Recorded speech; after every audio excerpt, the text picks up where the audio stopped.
കല്യാൺ ശങ്കർ സംവിധാനം ചെയ്തിട്ടുള്ള ഒരു തെലുങ്ക് ചിത്രമാണ് മാഡ്. മാഡിന്റെ രണ്ടാം ഭാഗമായിട്ടുള്ള മാഡ് സ്ക്വയർ ഇന്ന് ഞാൻ കണ്ടു.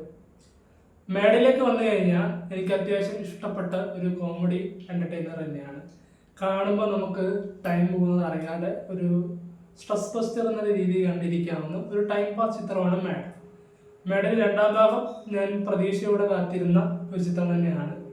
എന്നാൽ ഒരു വിജയചിത്രമാക്കാൻ വേണ്ടി ഉണ്ടാക്കിയ ഒരു ചിത്രം എന്ന രൂപകൽപ്പന കൊണ്ട് തന്നെ പടം എനിക്കത്ര വർക്കായിട്ടില്ല. കോമഡി ചിത്രത്തിന്റെ എല്ലാ ചേരുവകളും അതേപോലെ ചേർത്തിട്ടുള്ള ഒരു ഫ്രൂട്ട് സലാഡ് പോലത്തെ ചിത്രമാണ്.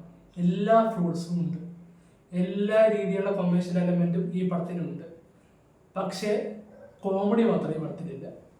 അവർ മെയിനായിട്ട് ഫ്രാഞ്ചൈസി ഉദ്ദേശിക്കുന്ന ഒരു കോമഡി സ്ട്രെസ് ബസ്റ്റർ എന്ന രീതിയിലാണെങ്കിൽ ആ ഒരു ഏരിയ ഈ പടത്തിൽ എവിടെയും കാണുന്ന ഓഡിയൻസിന് കണക്റ്റ് ആവുകയോ വർക്കാവുകയോ ചെയ്യത്തില്ല. അപ്പം ഇത് നിങ്ങൾ ടൈം ഉണ്ടെങ്കിൽ തല വെച്ച് കൊടുക്കാവുന്ന ഒരു തീവണ്ടിയായിട്ടാണ് ഈ സിനിമയെ എനിക്ക് തോന്നുന്നത്.